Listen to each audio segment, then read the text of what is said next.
This is Ciaran Gibbons for Seconds Out here in Cardiff, Wales. I'm speaking to trainer and former world title challenger Gary Lockett. Gary, big time boxing back in Wales. Yeah, excuse me, just trying to adjust myself. I'm sweating out there as much as the boys were. Yeah, massive show. Biggest show since probably 2013, I think. Cleverly Kovalev, Enzo against Oval. Yeah, massive show. Sky Sports. Three boys on the card. Amazing. Great to have Sky Sports back here. So, do you want to just talk through your guys who are on the bill? Yeah, obviously Chris Jenkins is fighting Julius Ndongo, who's a former unified world champion. Lost his titles to Terence Crawford, and it's been on the downward spiral since then. But obviously still a name, still a big name and big face. So tough fight for Chris. Coming off that loss last time, broken ribs against Eko Esserman, was boxing really well in the fight. Obtained the broken ribs early on in the fight, but still managed to make it close. Got stopped unfortunately in the 8th round, but look, he's got lots left. He's a master boxer, Chris. So we fully expect him to win on Saturday. Also then got young prospect Rhys Edwards, 11-0. He's fighting a tough Russian. Roman Birdchuk, I think. Who's got a mixed record. So great opportunity for Reece on the Sky Sports cards. Hopefully he gets a live slot or gets on. And yeah, really happy to. This is what I train boys for, for these big cards.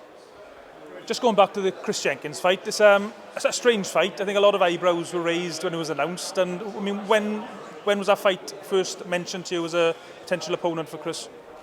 Yeah, John Wish phoned me, and because I'd obviously spoken to him about Chris, I know John really likes Chris, so he just said, look, we've been offered this Julius Ndongo. Just immediately thought of Chris in Wales as well. And we said yes straight away. And as I say, it is what it is. He's a unified world champion, and people say, okay, he's 38 now, he's shot to bits. He's not shot to bits. He's still got some skills. So it's going to be a tough fight. And as I say, we've trained hard all over the Christmas, because obviously the bill was originally supposed to be in December, wasn't it? So yeah, Chris is ready, as he always is. He's the ultimate professional. And do you think he is underestimating Chris? Because you can look at Chris's record. I mean, over the last few years, he's had a few losses. And if you don't look into those losses, you just take them for what they are. Do you think he's underestimating what Chris Jenkins is going to bring on Saturday? No, we don't know about their team. We can only look to ourselves, and we're certainly not underestimating him. He's an awkward southpaw, big and tall. I think he cracks a little bit, probably more at the lower weight, but he obviously packs a punch. So look, we're going in there expecting a real tough fight, and fully expecting Chris to come out with the victory. And how excited are you about Rhys Edwards? Because he's been boxing, I think he's 11-0 now, is it 12-0? Sorry, I interrupted you then rudely. Yeah, we're really excited about Reece, and we've took it slowly so far, because it's just, as I said to Adam Smith then, he's 21, but he's not 21.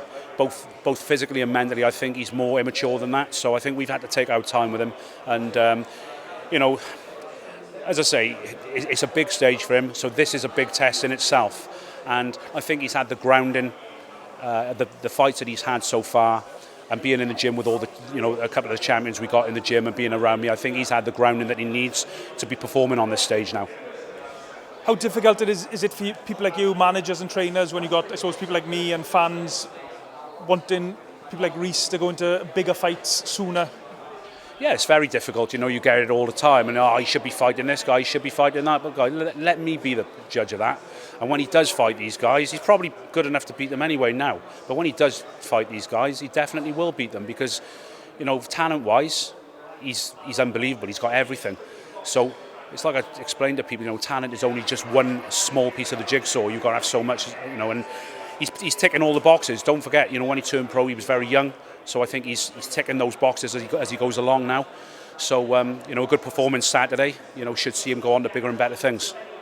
You mentioned at the start of the interview, what time roughly can Reece's fans expect him in the ring? Has it been organised or announced yet? I don't actually know that yet, unfortunately. But what I've told Reece to say is that we'll keep everybody updated on our social network, social media. Got things wrong then. I'll rewind a bit. On our social media platforms, we'll keep everybody updated what time the boys are going to be fighting.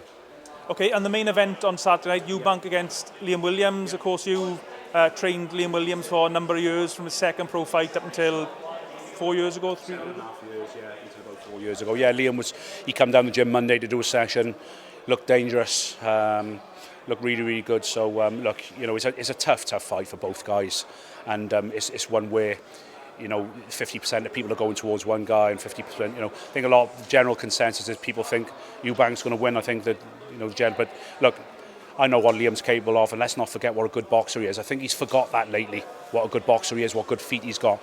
I think against Eubank, if he goes back to his boxing, I think he's got a very, very good chance. So I'm going for Liam Williams to snatch a points victory. And Liam Williams in the past, if you want to be critical of him, he does get emotionally involved sometimes during a contest.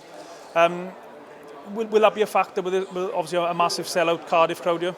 It could be, Ciaran. I don't know. I can't look into the future, but like I just said, you know, I think of late he's stopped boxing.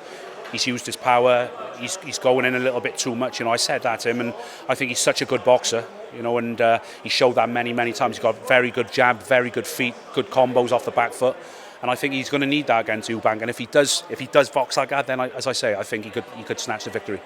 And just very quickly, Gary, Dillon White and Tyson Fury, I mean, what's your thoughts on that fight? If it happens, when it happens, I just think Tyson's he's just a little bit too good, isn't he? And I like Dillon a lot. I think he's a great fighter, but Tyson's just big, isn't he? He's very big and he's very athletic for his size, so I think he probably runs away with a points victory.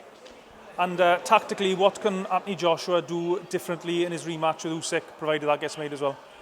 Well, you know, it's easy. It's easy. No, it's easy calling the shots, you know, and people watching say, you know, what does he know? It's easy calling it from the outside, isn't it? And you know, I just thought Joshua was going to be a little bit more aggressive in the first fight and try to bully Usyk, because Usyk's a master boxer. He's probably the best big technical man you've ever seen.